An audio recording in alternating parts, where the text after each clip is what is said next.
Welcome to the Marvel Cinematic University podcast. I'm your host, Anthony Canton III, and this is a special episode as we re-rank the MCU films. It's actually been a while since we ranked it. We usually ranked.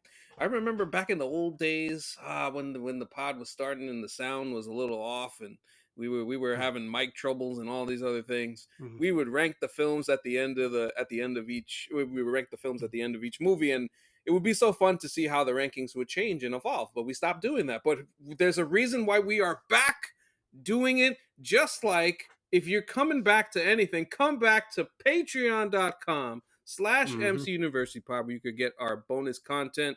We will have a subscriber mailbag later this month. We will be revisiting the Fast and the Furious franchise later this month, amongst many things you could get. Just $3 to get into the Discord, support the show, and same with the YouTube channel. Remember, 100 subscribers. We're at 97. We're almost there. So please screenshot me a DM if you are a part of those 100, and you will be eligible for a prize. So keep that in mind. And with that, I first want to introduce the super producer, Jake Christie. Jake, how are you, sir?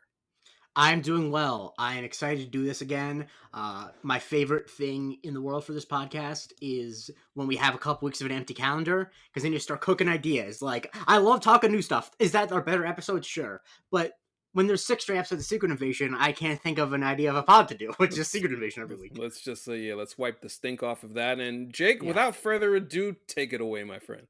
So, as anyone who follows us on Twitter knows, we just put out a call for everyone to rank the MCU films 1 to 32. Technically speaking, you only need to rank the top 10. And I will let you know this. Other than a couple people who omitted like one or two that they hadn't seen, out of the 52 respondents, other than you and I, only one person didn't rank at least 30 movies. Wow. So, like, people really put in the time.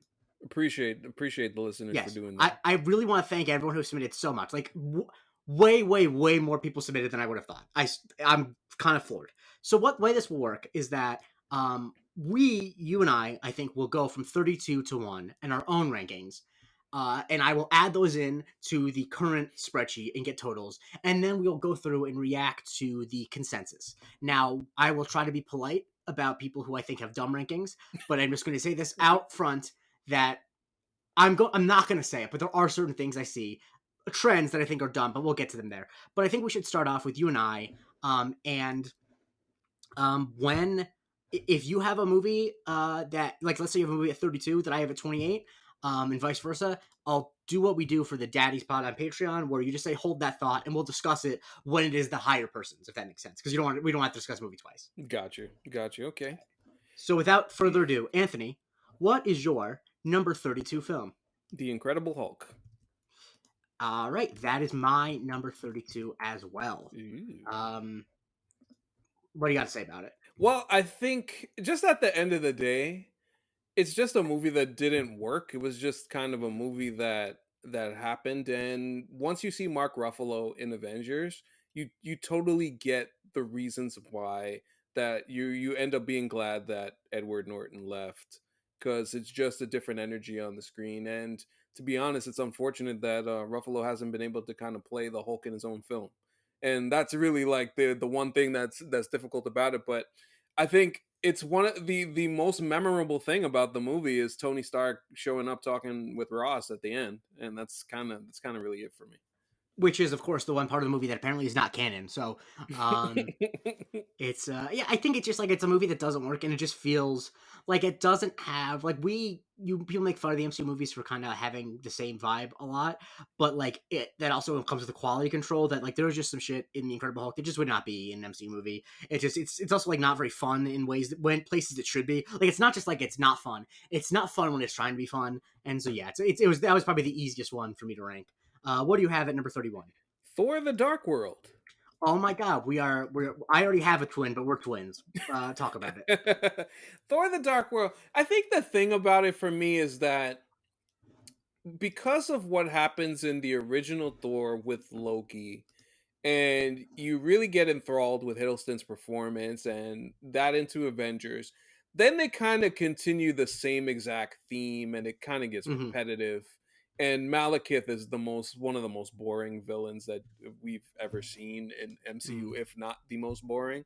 Mhm. And yeah, it's just and then the time spent. There was just something about Natalie Portman and Chris Hemsworth's chemistry that just didn't wasn't snapping Mhm. for me in that movie. Yeah. So yeah. Yeah, exactly. I have nothing really more to add except that, yeah, I think it was just a huge misfire to to make a movie where the villain basically completely in a fake language. That's not even like a cool. It's not even like a known fake. It's not like he was speaking like Elvish, like the Lord of the Rings. Like he was just straight up speaking a thing that they made up, and it just was.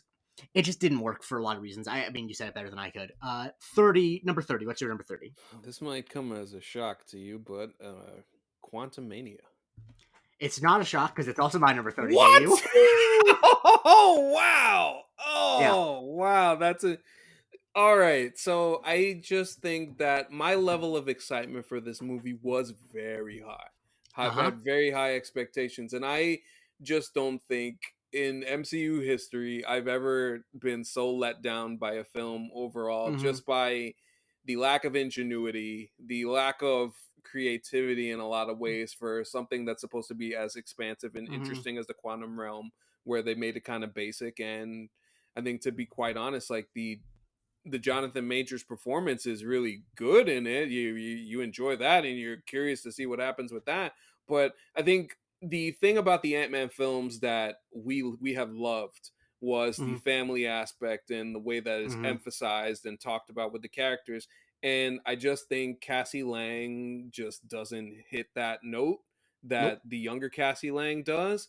And just the oddity of Jan not really not Jan a Hope not being in the movie a lot. It's just kind of Mhm. like a very weird but noticeable thing at the same time. Yeah. And it's just not it's not a story that it's not a story that works. And then on top of that, it's just something that I felt like if you're going to try and take a swing like that, then you really need Kang to kind of kick Ant-Man's ass and not get yeeted off Yeah. somewhere. It's just it just felt weird. Yeah. But yeah, nonetheless, a Yes. disappointment. The most interesting thing in the movie is Major's performance, but it's also like it's so incongruous with the rest of the movie, and I think that they would have just been, and this is not a novel thing to say, just would have been smarter to make a third Ant-Man movie and not have to worry about also being the Kang introduction movie. And more than the actual reason this is number 30 for me, more than anything, is it looks like dog shit, and really should not. It is Mhm. of all the MCU movies, other than the two Doctor Strange movies, it is probably the movie that needs the most to look good for what it is trying to do, and it looks horrible. Like it actually is like shocking how bad it looks. For what they And spent so budget-wise, I mean, yeah, Jesus. and yeah, it doesn't. And so yeah, that was actually a pretty easy thing. The like all of the Phantom Menace syndrome wore off for me on it.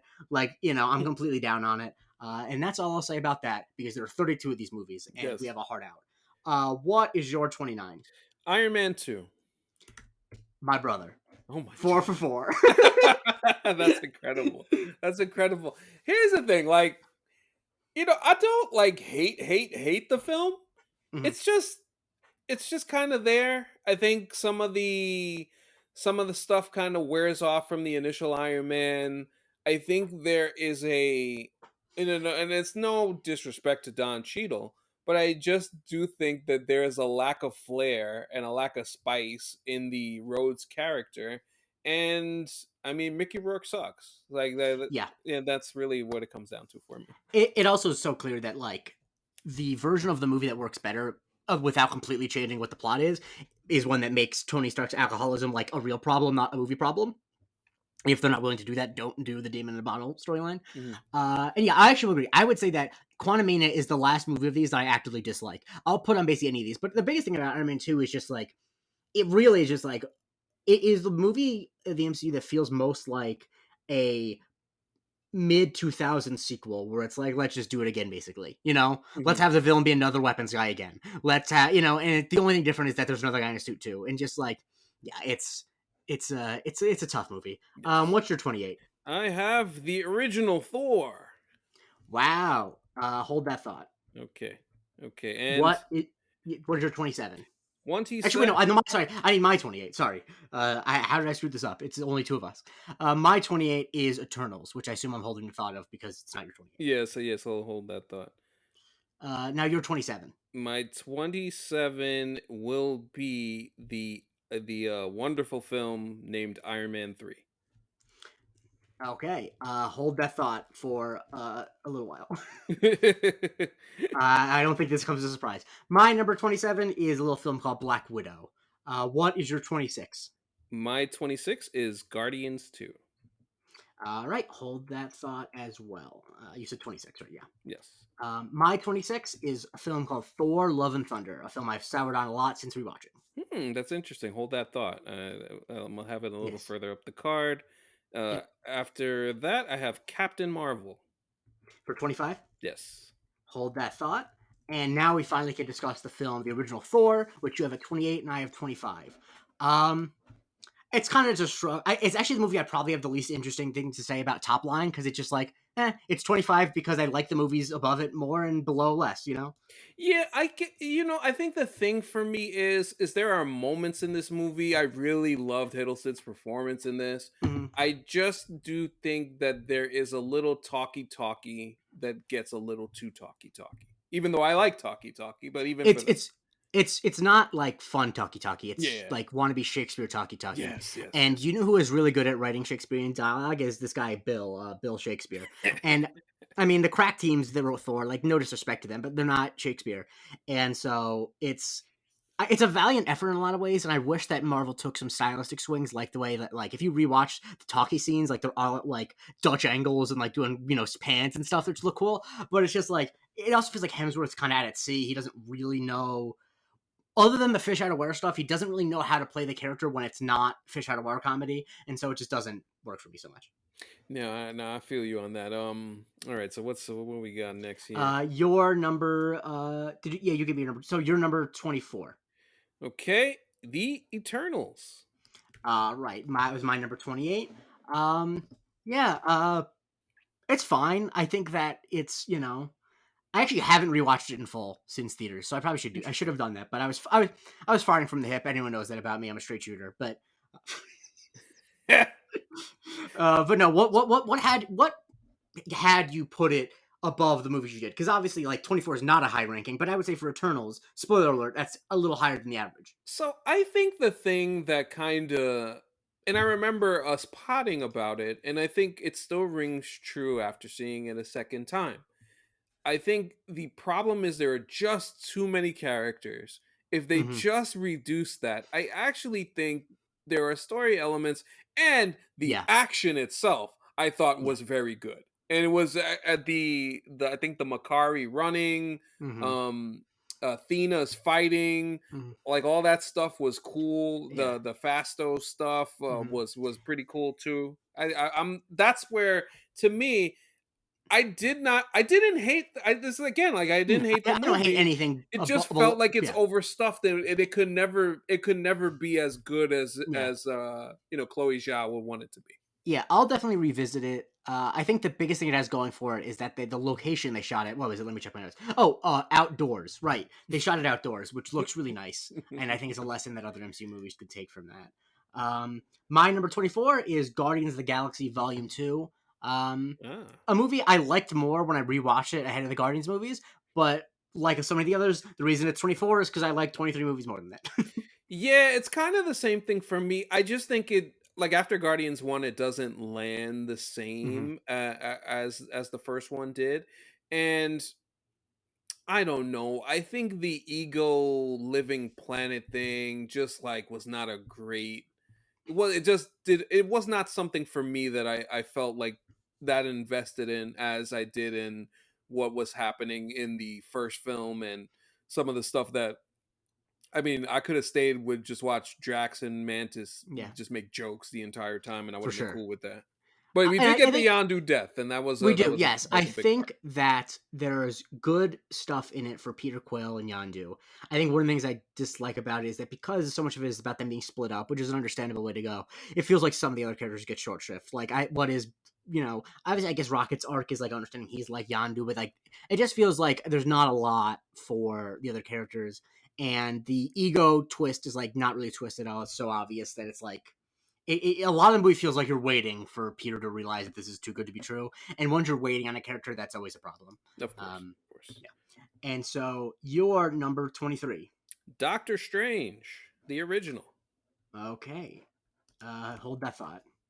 My number 23 is a little film called Avengers Age of Ultron, and we'll get back to that. Oh, hold that Uh, thought. Yeah. yeah. What is your number 22? Iron Man. Hold that thought. My number 22 is Captain America, the First Avenger. Oh, hold that What thought. is Yeah. your number 21? 21 is Ant-Man. Hold that thought. My number 21 is, and we're talking about a film now, the original Doctor Strange. Um, it's pretty good. There's stuff I like in I it. think It's it's slow at the I think beginning. yeah, I think it's slow at the beginning. It's solid. I think again the one thing that kind of annoys me is that they never followed up on the Mordo stuff. The Mordo stuff, the way that the movie ends is very compelling. It could have Hmm. easily could have been something they could have built upon. But then something that we talked about on another podcast a few minutes ago, the multiverse storytelling kind of went all over the place. Yes, they have an Academy Award nominated, super celebrated thespian playing a sorcerer who wants to steal powers from other people, and they're like, "Let's put this on the shelf." Now, I hope they get back to it because the MCU, if anything, will bring back someone, you know. But yeah, that's definitely the biggest disappointment. It looks incredible. All the mirror dimension stuff is incredible. Yeah, just a really an enjoyable movie to watch. Like I said, I think the biggest problem is just the way that the characterization of Strange in the beginning of it is kind of like he's both not mean enough for me to like hate him and want and like be surprised to see him get better, but he's also like not charming enough for me to root for him to get better, you know? You know what's kind of hilarious? I think of the guest that we had for that episode, Yes. and the way that he described Strange as not a cock but a dick. Which, I think is while I think most of his other opinions on that episode weren't great, that is a perfect way of putting it. And I really do appreciate that. That's what you get. If you've never gone back and listened to our old pods, I can't stand by everything I said because hell, I can't stand by things I said 20 minutes ago. But there's some gems in there, I think. What is your number 20? Number 20 is Iron Man. Iron Man? You sure you already Oh said wait, wait, Iron Man wait, was wait, wait, wait, wait. Hold on. I'm in the wrong place. Okay. I said Ant-Man already, right? Let me just want to you make did? sure. Okay, You so did. Age of Ultron. All right, let's talk about it. It's my number 23. Um, good try, guys. They did some of the stuff they wanted to. It's a lot of big swings, and some of them hit and some of them miss. I think in retrospect, I think the biggest thing that makes this movie what it is, and probably what they should have not focused on, was deciding to make the Black Widow Hulk love story a thing. That's Yeah, probably something that they should have not even touched. They just wanted to give a and of course the way that they went about it in dialogue. yeah. We don't need to get into that heavy, but I think that part of it, and I enjoyed Spader's Ultron. I did enjoy that. We got the introduction to Vision and the introduction to Wanda, which was cool. But yeah, I think there are some moments. There are some moments in it. The beginning of the Tony Steve rift Hmm. really kind of sets takes shape here. But yeah, otherwise it was alright. I think it would be much lower for me if there just wasn't a lot of these characters together, and there's just so much electricity when you get all these actors in the same room. Like there's the stuff I like about it is the stuff that's not really in the script. That's just like the vibes. I think that a lot of the story stuff is just stupid. like the plot is pretty dumb. I Yeah, mean, obviously it's very contrived. Like everything is so overwrought, and so like the movie on the page I think is much worse than it actually is in practice because you get scenes like with trying to lift the hammer and you get the banter and all that, and like that's where the movie like that's what saves it from being a complete disaster in my right. opinion. Next up we have my number 20 is Captain Marvel, which you had at 25. Ah, yes, Captain Marvel. So this is the thing, and I've been thinking about it even more so as of late. So Captain Marvel, which I actually think is not a bad movie at all. I think it's solid, Yeah.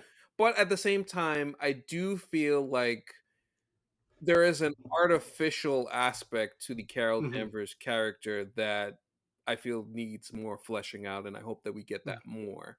And I think that's where as opposed to a lot of the other things that occur in this movie with Skrulls and Mhm, Nick Fury and shout out to Goose.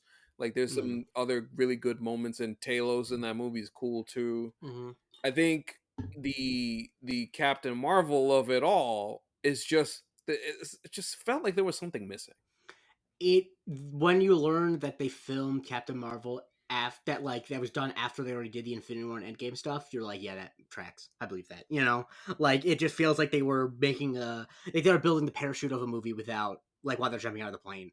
And so I feel like the character isn't fully drawn, and like it's not like a movie destroying problem because the movie's about the character not really having her memory, but still it feels completely non-specific in a way that I agree with is kind of an issue. What is your number 19?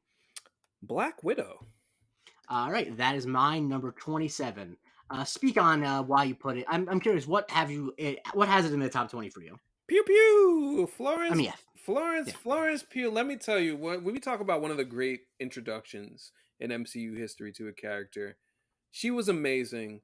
I thought the action in this was pretty damn good. I think the Black Widow, what you call it, Yelena fight was a Mm-hmm, lot of fun to start off, and I think the seeing seeing Natasha get her ass kicked by Taskmaster on that bridge mm-hmm, was a lot of fun too. I think the Red Guardian, shout out to Wash Agenda, I thought that was mm-hmm, a lot of fun. The family stuff was a lot of fun too. That little table dinner scene that they mm-hmm. had, and I found myself on a rewatch enjoying that movie more than I did the first time, which was pretty Yeah, cool. I haven't seen it in a bit. I put it as low as I did mostly because I just have a lot of.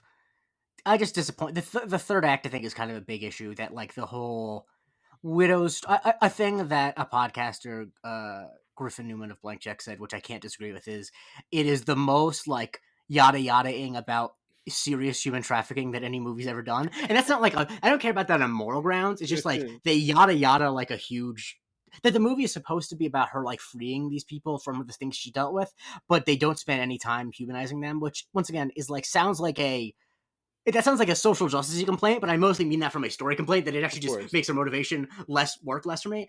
And I feel like the Dreykov bit is just like I know he's not like the fighting villain, but it just feels kind of stock. And while I love Florence Pugh in all things, and in this movie, there was a lot of it that she's not in. And so yeah, that is. But also once again, like I Also, don't. that I will say, Yeah, not to cut yeah. you, but that explosion with her at the top was funny as hell. Oh, for sure. Yes.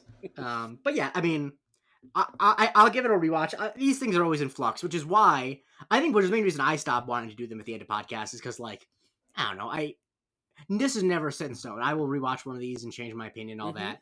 And anyone who stresses too much about this, I mean this with complete sincerity.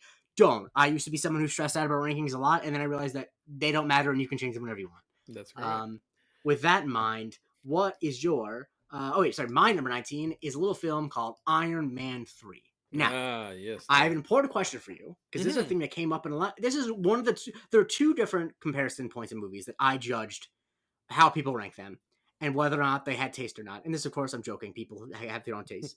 But what led you to the light of putting, even just by a little bit, putting Iron Man 3 above Iron Man 2? I think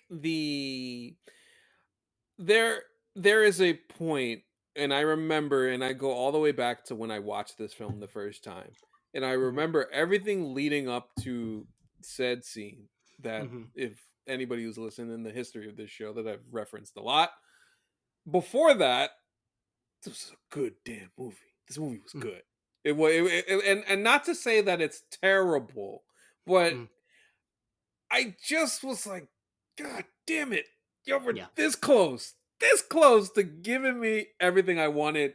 And I felt like I was bamboozled and led astray. you But I were. do remember every time that I've watched the film that the action sequences were really good. I think that the way that they did the extremis stuff was actually good too. And it's one of the more underrated action scenes is the Tony Stark compound getting ripped Yeah, apart and falling in and him mm-hmm, sending the suit out to save Pepper and everything. I yeah. thought that was awesome.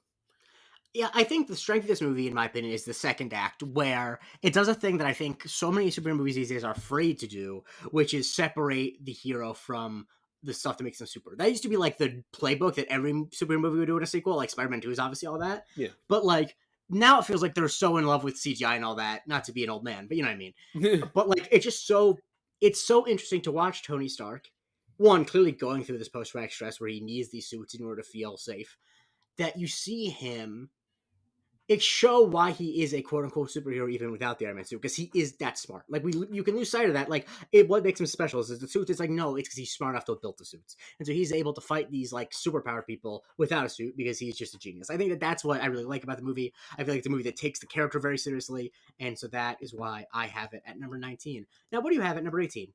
I have Ant-Man and the Wasp. All right, hold that thought for just a little bit. At number 18, I have the original Iron Man, a classic. Hmm. You know, I think it's just below average in the MCU, mostly just because it is a 2008 movie and some Right. of the stuff it does is dumb. But I think it's a really fun rewatch. Yes, it is a fun rewatch. I think there are so many moments that I go back to and I think about my excitement doing this show for the first time ever. Talking about it reminds Mhm. me of what that ending felt like, the Avengers Initiative, and what that meant to me as a not only a comic book fan, but just as a fan of the medium in general. I think to see that in a film was like, oh, we're building off this. This is not a one-off. That got me excited, and then I'll always remember that stuff. And of course, he built the suit in a cave with a box full of scraps or whatever. Tony Stark built this in a cave with a bunch of scraps. God, that's great. Gonna have to edit that down. I don't know why I gave myself that work, but anyway, continue. That's tremendous. Oh man. Yeah, it's a fun movie. It started it all. I'll say this: we both ranked it lower than the consensus, and Hmm. we'll get to that. Yeah. What is your number 17? Thor: Love and Thunder. All right, that's my 26. This movie I've soured on a lot, because I feel like a lot of the stuff I like laughed at in the theater is one of those laughs where I'm like, that's stupid. Like it also like Quantumania, it does look bad for a lot of it, except the black and white stuff. I think the look of the movie isn't great. I think that there was a lot of stuff that happened behind the scenes that when you watch the movie in retrospect, it's like, oh, okay, I see how that happened. But god damn it, if that Russell Crowe skip down the stairs Oh yeah. just doesn't get me every single time I see it. And I think it's unfortunate that Christian Bale's gore was not, I wouldn't say he was necessarily properly used, but I think the way that the character could have been used probably was a would have could have been a bit more menacing, Hmm. and they should have had him kill more gods because that's kind of what he Yeah, does. He's a god butcher, and they didn't have him do he is. that, so it kind of takes away from the idea of him being menacing as opposed to what it actually ended up being. Exactly. Yeah. I mean, the problem is that Hela killed off three gods at the beginning of Ragnarok. Those gods are off the board. Um, all right, my number 17, and we'll hold this thought. Obviously, is Shang-Chi and the Legend of the Ten Rings. We'll get back to Okay, that. we certainly will. What is your number 16? Captain America: First Avenger. Oh, just a delightful movie. It's my 22, but I have nothing real. I have nothing really bad to say about this movie. I don't either. We have talked about it before, but in terms of endings, it's one of the best and honestly more heartbreaking endings Hmm. of the MCU, and really in a different way of how Iron Man kind of starts a road to a story. Hmm. This starts a road to Steve's story that is, filled with a lot of heartbreak for him and something that he's Hmm. kind of always had to carry. And Hmm. in a lot of ways, I know people were bad at the end of Endgame to a degree because Steve didn't go back and help black people in the in the 1940s. He went back to Peggy. But listen, you going back to Peggy? I'd go back Also, to Peggy too. there's really nothing worse, and I mean this in all things, not just a specific example, than when there's like someone makes a joke observation about a piece of media, because that was a joke originally, and Yes, then I start seeing that as like a serious critique. It's like, people are you were fucking mad. People were serious? so upset. About anything. It's like that's clear like a joke. Like, do you actually want to see that movie? Do you really want to see the Russo brothers make a movie where, like, really? Come on. Oh god. Yeah. Why? Yeah. It's Peggy Anyway, Carter, damn it. exactly. I mean, you and I've been known, but anyone who's seen Mission Impossible: Dead Reckoning Part One, if that didn't change your opinion right Hey, quick, I mean, Haley Atwell is special. Special. anyway, Yes. generational. Mama, there goes that man. Anyway, um, no question. Number 16 for me, or sorry, did you? Yeah, you said your number 16. My number 16 is Ant-Man and the Wasp, which you put at 18. So we're almost in agreement. Yeah, pretty much. I think It's a good time. Ant-Man and the Wasp is a good time. I remember the one thing that you said when we did the pod for it. It was a nice palate cleanser for what Hmm. happened in Infinity War, Hmm. and then just seeing Luis and like when you see this movie and then you see Quantum Media, you see what's missing.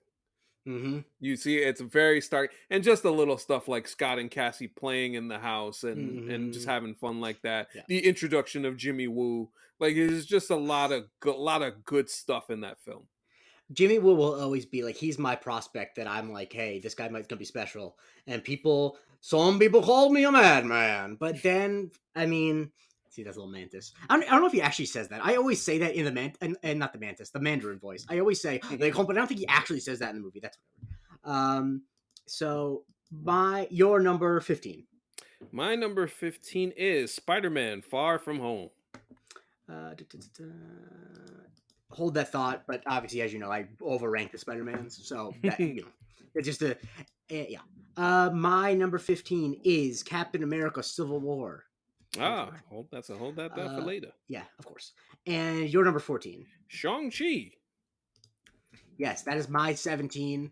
Um, what I feel at this point on, I dislike only the bottom three, and I like every movie from like 18 on. Like I Yeah, fully will watch it anytime. I think there's a lot of. I think Shang-Chi, I remember, seeing it the first time and just feeling like it was something fresh, it was something new.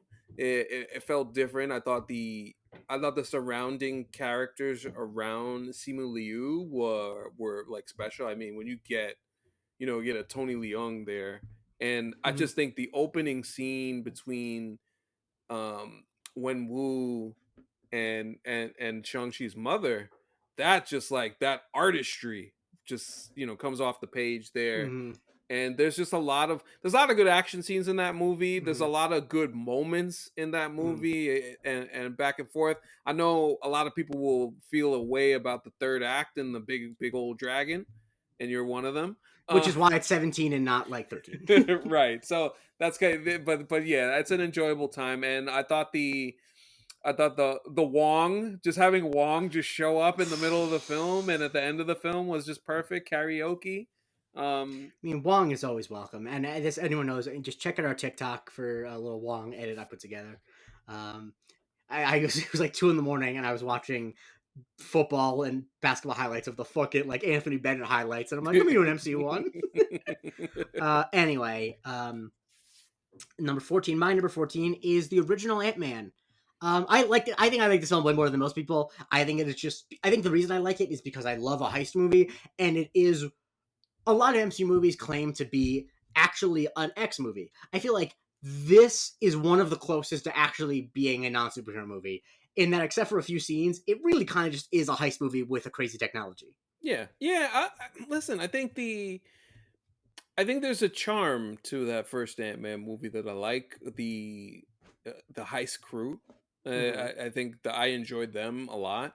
The introduction of Cassie and then Hope and Hank Pym was a lot of fun in that. Just the middle of the kind of check-in at the Avengers compound where Scott takes on a Falcon. That was cool too. And then Mm-hmm. you get the classic Louis story at the end of the film. It's hard to just. All of that was pretty cool. And the quantum realm, the way that they introduced that was a lot of fun too. Yeah, I just want to quickly just say because I'm looking at our Discord and two people who I won't name who are day one Patreon subscribers who have been on the podcast are saying, "Oh crap, is this closed?" You know how many strangers submitted to this? I just can't believe you two. I'm not going to say their names because I know who they are, but I'm just like, people I've never heard of, people I've never even seen following us on Twitter were submitted to this. I gotta go Anyway, check that out a little later. it's exactly who you think it is. Because the reason they wanted to submit is because they wanted to compare each other's and make fun of each other, and they both forgot. That's great. Know Anyway, exactly who those two are. yep, what is your number 13? The original Avengers movie. Hold that thought. My 13 is Black Panther: Wakanda Forever. What is your number 12? Doctor Strange in the Multiverse of Madness. And we are exactly in agreement here, baby. It's the 12th best MCU movie. Am I wrong? I've rewatched this movie 3 times. I've watched it twice in theaters and once at home. It is one of the MCU movies that genuinely gets better every time. Like, it really gets better. Twice in theaters, twice at home, and I watched it again the other day, and I said to myself, holy shit, this is really good. Yeah. This is really good from start to finish. I think as is the case with everything on the internet, unfortunately, a lot of that movie got caught up in the whole, whoa, Wanda's a mother, and that whole talk, a lot of that. And it's like, if you really look at the movie itself, this is a damn good movie Yeah. with a lot of good action, a lot of good beats. Camp at times is like the perfect amount of camp as well for something that has magic wizards and sorcerers and stuff like that. I think the only thing that took me out of the movie was the mid-credit scene, Yeah. and besides that, I just think like I really enjoy that movie every time I see it. The note fight scene was Yeah. awesome. Wanda waxing the Illuminati was Yeah. great too, and it was just a good film. It's just a testament to how decisions that might not be that, like, if you do things that are not necessarily what the audience expects, that might get you a slightly worse reaction coming out of the theater, but that will only grow better by the day. Because if you do hit the story beats that the audience expects every time they see it, that satisfaction will go down. Whereas if you do something the audience doesn't expect, then they're like, oh, this really aged well. And I think that too many people were I think there's just too much speculation about like what the story was going to be, all that. And it's a pretty simple story in terms of like the character wants. And I think it's very Sam Raimi in not just like the action, but like I am sympathetic to some of the complaints about like making Wanda completely unsympathetic and etc. My response to that always is that like she was holding a town of people hostage. She was already a monster. And I'm not saying that to be flippant. That's just my And then got response. corrupted by a Yeah, evil book. Like, exactly. where was the character going? Where else was the character going to And go? it's like a classic horror movie thing to be like, oh, this character had a horrible thing happen to them, and they're gonna do a bunch of crazy shit. And I think one of the reasons too that I didn't bump on that is because there's actually a kind of a fun joy in it. I think a lot of people like who don't really know how to watch that type of movie are like, oh my god, they're saying that Wanda's the worst person alive. It's like, no, I guarantee you that nothing gave Sam Raimi more joy than thinking of ways for Wanda to kill the other Avenger, like the Illuminati. Pop goes the weasel on John Krasinski. How could you not like that? Exactly. Yeah. So anyway, I'm glad you and I are in agreement on this. This is my new like the thing I was tracking is where people put this movie because I think that this is going to be.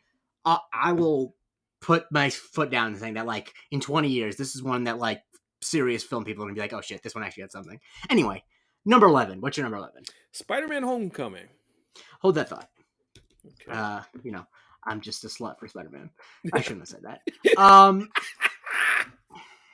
I'll keep it in, but I shouldn't have said it. Wow. My number 11 is the original Guardians of the Galaxy. Okay. What is your number 10? Wakanda Forever. All right, that's my number 13. Let's speak on it. I mean, they had a tough task, but I think it's a really good movie. Yeah, it's a really good movie. Incredible job by Ryan Coogler. Incredible job by the cast. I think just emotionally, it's a movie like you visit it and you can't help but feel something, regarding the tributes and everything about Chadwick Boseman.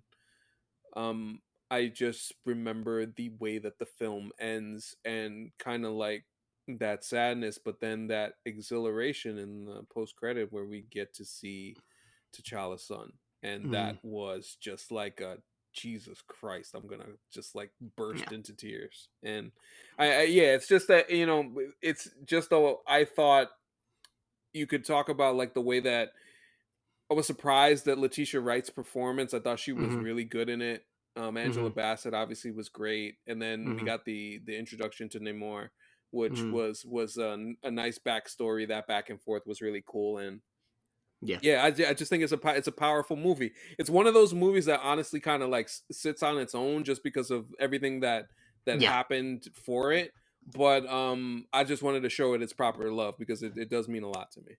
Absolutely. I think it's like it's one of those situations for me that the movie that they made is probably the best movie they could have made under the circumstances. And so I have nothing really bad to say about it. Like the problems with it are the problems of what happens if your main character gets taken away from you. You know what I mean? Like Yeah, it is what it is. yeah. Um yeah. My number 10, which is actually we have a mirror here because your 13 is my 10 and my 10 is your 13, is the original Avengers. Um just a hoot of a time. Who of a time. Back when quips weren't a thing that people rolled their eyes at. Oh my gosh! There's so many moments, just so many moments. You get the first time Cap and Tony meet, like the first time all of them meet, Cap, Tony, and Thor. It's a great scene. Um, Mhm. the this is why I'm always angry from Ruffalo just delivers the Mhm. line perfectly, and Mhm. you kind of get everything that you could have ever wanted from what an Avengers film could be at the time. It's funny. I When I first saw that film, I happened to be in Boston of all places, the Mm. day after it came out. So I went on that Saturday and saw it, and I just remember like, wow, they fucking did it. They Yeah. really did it. It's just incredible. Mhm. Yep. Yeah, I saw it a couple weeks afterwards because I was not a huge MCU fan at the time, but it was the movie to see. I mean, it was the big 2012 release, and yeah, it's just such a fun movie. Um, and your number 9, My number 9 is Captain America: Civil War. that is my number 15. Speak on it. I think there are some very hallmark moments in this movie. You have the Spider-Man intro, you Hmm. have the Black Panther intro. You have those two things. You have the kind of like the big fight sequence at the airport is Hmm. just an incredible sequence in itself. Panther's hero moment at the end of the movie with Hmm. Zemo, one of the rare characters who defeats the Avengers without ever having to lift a finger, Hmm. in its own way. And I thought the Cap Tony fight was it's like it's kind of you wanted to see what would happen when those Hmm. two would lock horns, and it was about as personal as it could get, Yeah. and just a wonderful way to end that film. Yeah, I definitely personally rank this lower than the average MCU fan, mostly because I like so much of the individual scenes in it, and I find the picture frame that is holding it up, if I can mix a metaphor, just to be pretty stupid. Not, I'm not saying that like just like in a joking way. I think that it's just like they have to. They do a lot of work to convince you that this fight would happen, and I'm really only convinced like 3 or 4 of the people involved are actually going to be trying to hurt each other. Like that's just the big ask of the movie is that these people would actually be like fighting really hard, and I don't believe it from other than like Cap, Tony, and Bucky and T'Challa. I really don't believe that these characters are that motivated to do all this, which is I think it is a thing you kind of need to make this movie an A+ for me. A lot of people, a couple people rank this as the number 1. I have no qualms with that. It's a fun movie to see, but if they're going to do this, I would have wanted it to be, you know, Well, it's a, interesting. Number one. yeah. Wow. Anyway, Hmm. well, I'll go through every movie that was ranked number 1. Don't worry, that's part of what I have. Hmm. My number 9 is the original Black Panther. What is your number 8? I have the Guardians of the Galaxy, the original. Yes, that is my number 11. Um, just a fun pit. What up? I Love mean, that movie. yeah. Love that movie. Watched it. After seeing Guardians 3, went back and Mm-hmm. watched the first one. And it's like, oh wow, that rocket story hits home in a way that Mm-hmm. you would not believe when you see it again. And just to see the characters get together the first time, the dance fight to save the universe is awesome. Mm-hmm. I mean, just like I am Groot, we are Groot, that whole Mm-hmm. thing. Just a really special opening film, Mm-hmm. in a really what turned out to be a great trilogy. Yes. I have nothing bad to say about this movie at all. I mean, the only bad thing I would say in comparison to, I don't know, say a third Guardians of the Galaxy film, which I'm noticing suspiciously has not been named by either of us yet, is Mhm. that the thing I noticed on my rewatch is that like the whole thing being about saving a planet that you've never heard of and with people you don't care about is, and I'm saying in a joking tone, but I think like that is just kind of an issue. There's the problem I think ultimately is that like the emotional arcs in it kind of are resolved before the movie actually ends. Like the final fight is about something that kind of is not the emotional thrust of the movie, if that makes sense. Like the Gamora stuff is about her and Thanos and Nebula, which is kind of already resolved. The, Drax wants to kill Ronan, but he doesn't really get it's about saving this planet, which is just like, okay, but these are Right. people who, like, some of them look like humans, some of them look red. Anyway, but I have it my number 11, so what am I complaining about? My number 8 is Spider-Man Far From Home. I said what I recently said about Spider-Man. I'm not going to repeat it. But Mysterio, he's great. Yeah, I think the fact that they were able to have this person that we knew clearly was going to be a villain Hmm. and yet play him straight as a nice guy who's just trying to help out our hero, and the way Hmm. that he turns on him, like just when Tony when not Tony, Peter gives up Edith, Hmm. that scene after is just tremendous. And Hmm. I thought, like, in terms of visual effects, the Mysterio stuff It looks great. Yep. was excellently done. So I think Yeah. two scenes were awesome for me. And I think that in terms of like emotional character stuff, the scene with MJ and Peter on the bridge is some Oh of the best yeah, stuff they yeah, did. Like the absolutely. stuff, like the because you're Spider Man. Like the biggest regret about that movie is that they spoiled that in the trailer. I think that there's just such a funny bit of he's trying to like tell her that he likes her, but she gets like, I mean, come on, like I just. I'm a schmaltzy cornball. People know this. It's tattooed on my forehead. And it is what it is. All right. Your number 7. Black Panther, the original. Yep, 9 and 7. So basically, we have it in the same ballpark. I Yeah, mean, yeah. This was it's a the great movie. yeah. It's a great movie. This is the the achievement, everything that somebody like me would be, and for a lot of people were waiting for to Hmm. see. And you just remember the energy of the kind of the fan base, the MCU fan base when this movie came out. It was it was palpable. So to Yep. see that and to see how everything went in that film, like I always think, I always think about like a lot of the stuff that occur in that film, just the culture, that whole thing Hmm. overall. And yeah, it was just to see all these. I thought the one thing that's always stood out to me about that film is how Chadwick Boseman gave such an understated performance and allowed everybody around him to shine in a way Yep. that was really cool. So I think it Yeah. was wonderful. And of all the MCU movies, it's probably the one that has like the least dumb comic book bullshit that you need to explain. Like it's very easy to be taken seriously as a movie because it's not silly in a lot of ways. Um, and so my number 7 is Captain America: The Winter Soldier. What is your number 6? My six is Guardians of the Galaxy Volume 3. And we're in agreement. This is going to be very controversial, us putting it above the original Guardians. And my explanation, truthfully, is I was just thinking, which of these movies do I like more? And it Mhm. might be recency bias, but I did also just watch the original Guardians like a week before I saw the third one. So I don't know. This movie moved me in a really special way.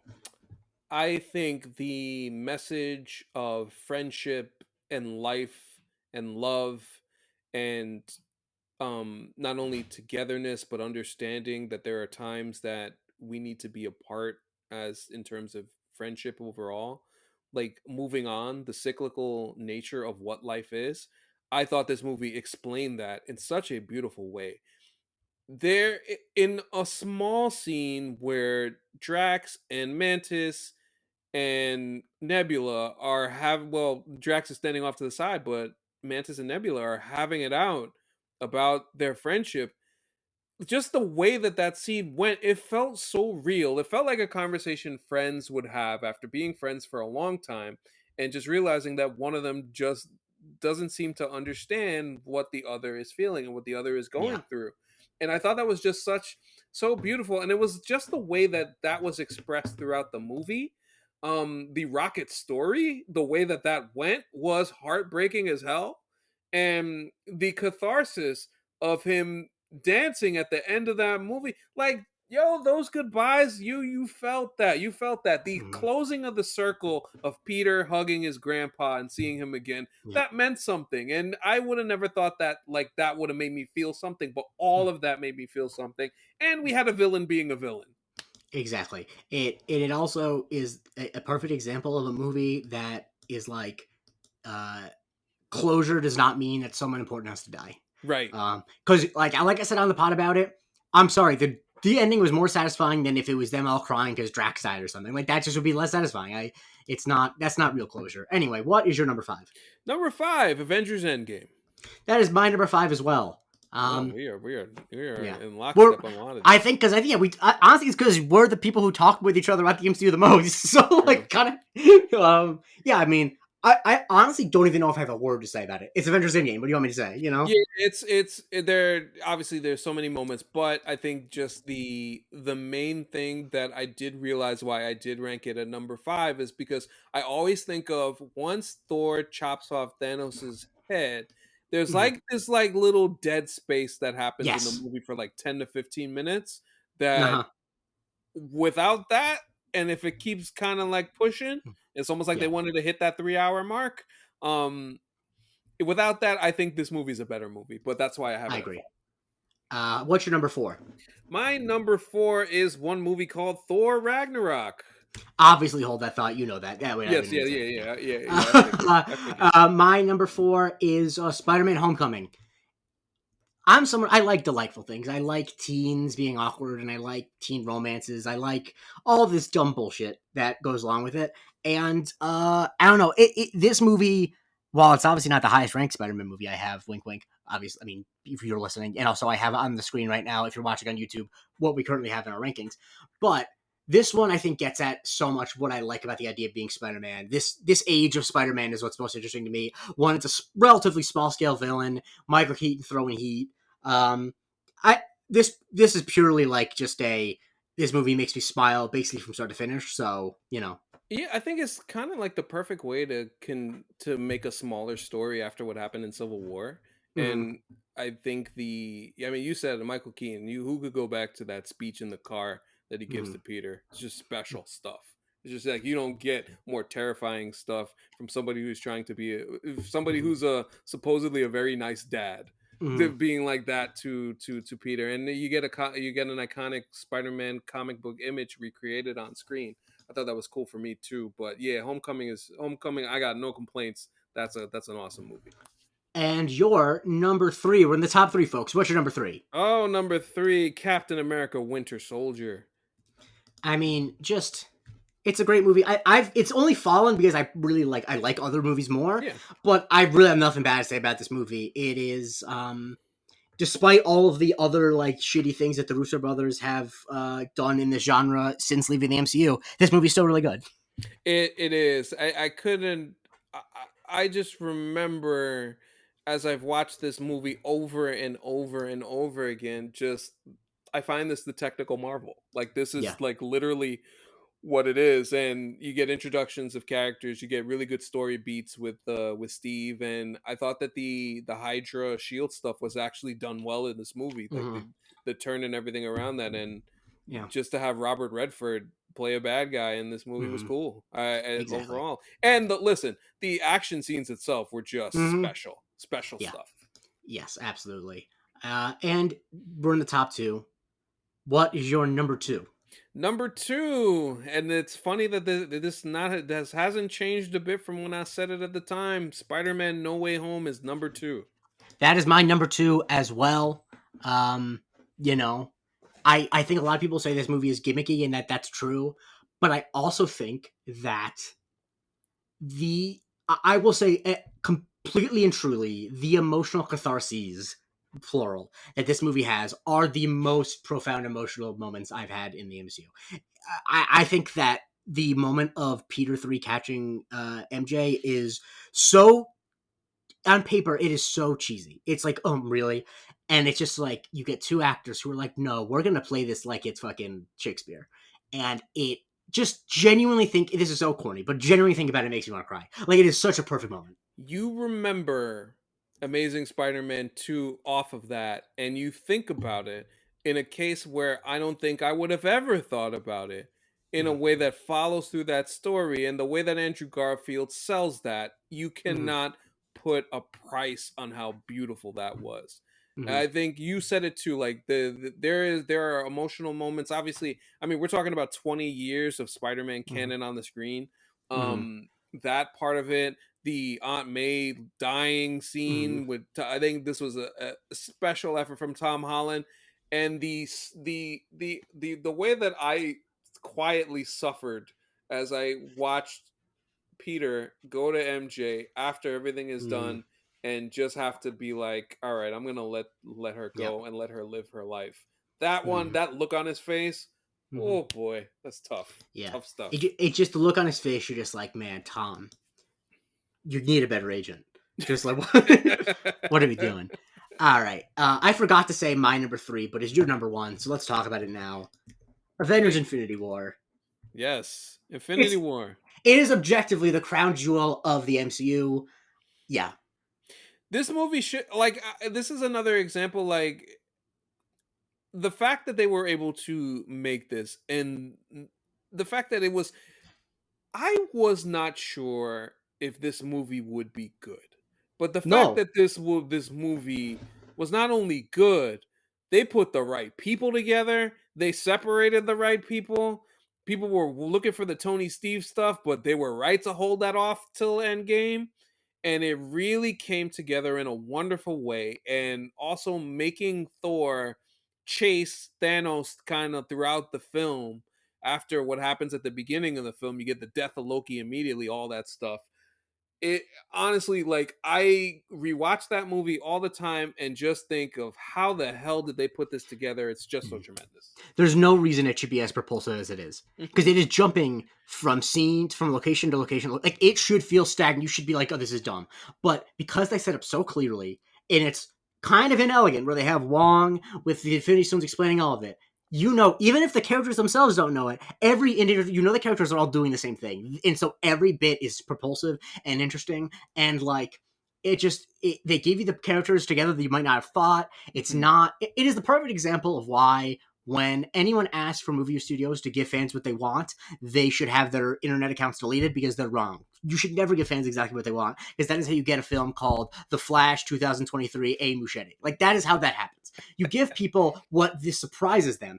People wanted a movie that was just Tony and Steve teaming back up. It's like no, hold that off. Give Tony different interactions. Give him a father figure arc further with, and then you can have like bravo. I can't believe they did it. It's The so crazy. culmination of I mean, honestly, the culmination of 10 years of storytelling, bringing that on the screen, the fact that they were able to pull that off was extraordinary, truly. Yes. And now my number one, your number four. This hasn't changed since last time we did it. And it's the reason it's my number one is because although I think that objectively Infinity War is probably the best MCU movie for what it is, Hmm. Thor Ragnarok is the only MCU movie, honestly, that's in like my top 10 most rewatchable movies that I would like will put on any time. Like I love the MCU, but like there's no MCU movies in my top four on Letterboxd. Like Thor Ragnarok, though, is a movie that just every moment of it makes me laugh and smile, and you know, it's special to me. I mean, I mean, to be honest, it's from a comedic standpoint for Hemsworth. This is his like I've said it before. It's like Jordan's 55 in the Garden. Like Mm-hmm. that's what that performance was. Mm-hmm. Everything surrounding that movie. Kate Blanchett playing Hela the way that she did was great. Mm-hmm. Recreating the magic with Hiddleston and Loki. I thought Mm-hmm. that was a in going on from what happened, what I was talking about with Thor: The Dark World, being able to bring that back in a good way, in a fun way, and then Jeff Goldblum just coming in and acting as acting as he was in that film. Mm-hmm. Tessa Thompson's introduction to the MCU in this, Uh-huh. like there's just so many good things going on from And that movie. Yeah, you're forgetting a certain what is this? He's made of rooks, yeah. but don't be worried unless he's made of scissors. Sorry, I got to do a little It's Korg. just salute to Um, Korg. yes, I know we have a little time crunch, so Yeah, yeah, yeah. um, so now that's ours. So I'm gonna quickly go through. Not quickly. Let me know when you have to go. I'll let you keep going. Yeah, this shouldn't take that, but I want to go through the fan votes once again. Not including us, we had 52 submissions, which is really insane, and we would have had 56 if it were for two people. But one of the people who submitted, by the way, is my older brother Kevin Christie, who I think has just recently only saw all of them, and he has some great choices. I mean, I really respect some of his choices, and I even though we disagree on some stuff, it was very heartening to realize that we are cut from the same cloth because I think he and I might be one of two of all 50 people to have all three Spider-Man movies in our top 10, and we've never talked about that, but we both love Spider-Man. We don't, anyway. Number 32, staying there, is Thor: The Dark World. A Mm, lot of people, like I would say, almost half the people put it as their bottom one. mhm. Um, And the highest it was rated by anyone was someone put it at 21. So Oh, okay. um, I'm not going to put these people on blast, honestly, unless I know them. I'll just say that because I don't, even though I have all the names in front of me. Number 31, The Incredible Hulk. Not surprised either. A lot of people put it at last as well. The highest was 18. And I'm not, yeah. Number 30, you know, you and I together on it, Quantumania, number 30. People have really soured on the movie a lot. Mm, Highest rated was 18 for that one. okay. Okay. Number 29, Eternals. Multiple people had it at the bottom, and the highest rating for Eternals was number 14 Okay. by Zephyr, who I'm just going to note of everyone has the most, where he either had the highest rating for something or lowest rating. And so while I think I'm not crazy about all the picks, I genuinely respect that he is the most iconoclastic. Like most people have one or two movies that they're the highest or lowest on. He has like 7. Number 28, Thor: Love and Thunder. Oh Just yeah, barely. It's people soured just on that movie. Yeah. it's just barely 28. The lowest rating for it is 31, and the highest is 13. And literally just 0.2, two hundredths of a point higher for 27 is the original Thor, which Mm. is one that, yes, 31 is the lowest and 13 is the highest. Or did I might have screwed up the. Sorry, someone put Thor: Love and Thunder at number 4. Beckett Hennessy, who I kind of know. I'm glad you like the movie. Wonderful. Thank you so much for submitting. 4 is high. But Wow. and someone also put it at bottom. Like I think that number 4 was the highest rated anyone rated a movie that someone else considered the worst. If that makes sense. Oh, okay. Number 26, Iron Man 2. Lexus May, who's a patron, had it at number 8, and a couple people, actually no, just one person had it at 32, so had it at the bottom. Number 25 is Black Widow. This one is honestly most people had it basically around the same. Like 15 was the highest and 31 was the lowest. Like no one had it outside of that range. The number 24, and this was one thing I was watching out for. Iron Man 2 versus Iron Man 3. Because back in the day, the first time we did this, Iron Man 2 beat Iron Man 3. This time it's different. People have wised up. They understand, movies. One person did put it at, actually multiple people put it at 32, but someone put it at number 3. So actually, I take that back. This is the one that has the highest for any movie someone loaded as the lowest. So, yeah. Number 23 is Ant-Man and the Wasp. Nothing super interesting there. I'm going to go a little faster just because I realize I'm just saying numbers. Number 22. These numbers don't mean anything to you. I feel you. To the audience. Number 22 is Captain Marvel, which is another one where it was really like no one had it super high, no one had it super low. Yeah, if that it feels like the kind of yeah. Number 21 is Captain America: The First Avenger. Yeah, someone had number 5, which I respect because it's a fun movie. Mm-hmm. When you have 50-something responses, you're going to have some variance. Number 20 is Guardians of the Galaxy Volume 2. I was a little surprised that I think a lot of people rewatched it and I think liked it more. I based on the fact that I think there's a section of folks who actually really really like 2. So I get it. It's very funny. So like Listen, I can't. It's not a hate. It's just like it felt like just such a come down from 1. Yeah. Yes. And then number 19, the original Doctor Strange. Paul Bowl in our Discord. If you want me to start saying your name too when we do things like this, join the Discord because I feel comfortable putting any of you on blast. I'm kidding. I love you all, but Paul, you're a great guy. He put it at number 4, and the lowest someone put it at was number 30. So, not a pretty big spread. Ant-Man was number 18. I was a little bit surprised to see how many people. I'm not surprised it ended up at 18, but a lot of people on like the low 20s, which I was a little surprised by. I just don't know how you could have a super bad thing to say about Ant-Man. I just don't. Anyway, the actually biggest thing I forgot to mention this was that someone put 2 people put Ant-Man and the Wasp at the bottom, which that to each their own. But anyway. But okay.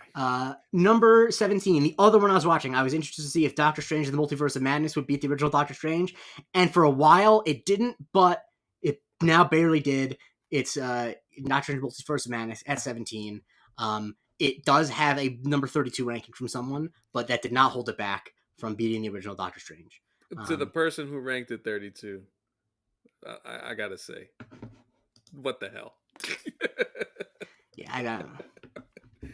What the hell, man? Yeah, I texted you some thoughts. I didn't name anyone specifically, but there was a certain joke I made about people who have a certain opinion. Um, and anyway, Mhm. number 16, Avengers: Age of Ultron. I think that's just a lot of Avengers love. I'm not trying to poo poo that. Yeah, I think Um, that's what that is. Yeah, for yeah. sure. Number 15, Spider-Man: Far From Home. You know, it's a. I think it's when I saw it, I was surprised how much people have started on the movie. Not that this ranking so much, but you see the thing where Mhm. someone did the repost bait of say something nice about this movie. I'm like, this movie? What's fucking talking about? Yeah, that Anyway, that one grinded my gears. number 14, Shang-Chi and the Legend of the Ten Rings. This is Okay. the first one. This is the lowest rated movie that has a number one ranking from Joseph Kowalski. Put this at number one. Shouts to you, man. Yo, shout out to you. Yeah, Yeah, yeah, I listen. I don't mind going out for something like as yeah. as Live your as truth. cool as yeah, for sure. Exactly. Number 13, Black Panther: Wakanda Forever. This Mhm. one is very much a cluster. Like, highest rating was 6, but it ended up being 13, which, like, that's, like, no one really gave it a bad rating, but no one gave it a great rating. You know what I Right, mean? right, right. Because I feel like anyone who would rate it really high would have to have space to rank Black Panther higher, probably. Exactly. Um, Yeah. yeah. Spider-Man: Homecoming is I thought I was gonna be the highest rating, but Stephen B put it at number 3, so Okay. it's number 12 overall. Spider Um, Homecoming. Hey, the Homecoming is a great yeah. movie, man. Now these two, 10 and 11, were the one that I needed your tiebreaker on, and I would have swore that you would have gone the other way. But so number 11 is Iron Man, which was rated 2 by 2 people. It ends up at number 11, and then number 10 is the original Avengers. So that was rated number 1 by Khalil, and that's it. Khalil, shouts to you for rating it number 1. Yeah, salute Um, Khalil. yeah. Then number 9, people you asked, is it a top 10 movie? The fans say it is. Guardians of the Galaxy Volume 3 Hey. is, and one person, John, didn't leave a last name, put it at number 1, which I don't know if you could. It might be recency bias, but who cares? None of this matters, and I appreciate Once that you people know once you're that. in the top 10, I can't really complain about what you Yeah, decide to put at one because that means like exactly, it's the top of the top, exactly. the creme de Uh, la creme. yes, number 8, Captain America: Civil War. We had a Mhm. couple number ones on that. We got Lexus May, Kevin S, Justin M. Um, some people, I was surprised. I was expecting uh Michael Now, Springthorpe to folks, have the folks lowest are rating really on that, but he fool with didn't. Civil War. Folks really fool with Civil Yeah, War, and I don't blame them either. yeah. Um, number 7 is the original Guardians of the Galaxy, which is a number 1 by Trade A421, Top Cat, which one I just appreciate that someone submitted their name as Top Cat. Like, that's awesome. Hmm. Yeah. And number 6, the original Black Panther. This got a Okay. couple number ones. I can't really name them all. But yeah, uh, the lowest rating was 24. I wanted to make a joke about what that means, but obviously, if you don't like the movie, you don't like the movie. Um, Also, judging by some people on our Discord, you might be surprised with who doesn't like Black Panther. Yeah. Um, anyway, next up we have number 5, Thor Ragnarok. Just Okay. barely number 5. I obviously have it number 1, so does some other people. Hmm. Um, and the lowest rating for that one is 24. What? Yeah, 24. I don't know what to tell Jesus. you. Yeah. Number 4 is Spider-Man: No Way Home. Got some ones, but Hmm. mostly mostly top fives. Hmm. Number 3, Captain America: The Winter Soldier.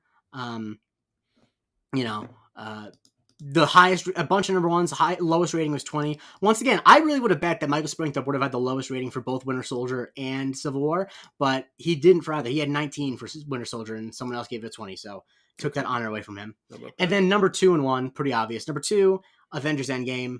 A lot of number ones, and then number 1 by a very wide margin, by over a full 1.3 points, which is a lot. Most of these are separated by a couple decimal points. Is Avengers Infinity War. Amen. Basically, like 1, 2, 3, 4. Like, I would say at least 20 people put it as their number 1. And that is the official list. You're seeing it on the screen now, and I'll release it on Twitter probably tomorrow because I want people to have to listen to this episode, at least think they have to listen to this episode in order to know the answer. And yeah, that is the finals. Anything shock you completely? I do think the Ragnarok at 24 is just like, wow, okay. I mean, but what That's a about like thing that we're total? doing. Like, what about like Um, final placement? Because obviously, people have idiosyncratic tastes all the time. um, not like necessarily anything crazy. I think the what was the very last? Was it Thor? Was Yeah, was Dark World. Yeah, Thor: The Dark World. Okay, that makes sense. No, I don't. I generally, it's some of the individual ones more than Yeah. the overall ranking. I think the overall ranking made a Which is decent why amount of you do sense. this. Which is why you average stuff out, guys. This is the beauty of democracy. You have a bunch of shitty opinions, you throw them together, and you get a good one. There you Um, go. How about but that? yeah, that's the finals. AC, you can take us out. Yes, yes. Take us out. Jeez, I got something in my throat. Take us up, but I mean, shoot. I mean, you should take us out first because where can we follow you, brother? Oh, you can follow me on Twitter at the J Christie. Listen to my other podcast, Love It First Sight, Psych, which I do with Andre Barrera, talking about the show Psych. Yes, and you can follow me at Anthony Canton _3 on the Twitter. Follow the show at MC University Pod. YouTube, MC University Podcast. Like I said, we're getting close to 100. Make sure you screenshot me that DM that you subscribe so you get a chance to win that prize. And of course, patreon.com, get into the Discord, all those wonderful things that I discussed earlier at the top. Appreciate everybody's support and appreciate everybody for listening and supporting. You may hear us elsewhere this week, perhaps somewhere far away, but we'll see what happens when that does happen. We'll talk about that more. And yeah, we're looking forward to continuing to expand the show video wise, visually, all over the place. We'll continue to talk about different things during the course of the next few weeks as we get ready for Loki in October. So it should be a lot of fun. So for Jake Christie, I'm Anthony Canton III. This has been Marvel Cinematic University, and we will talk to you next time.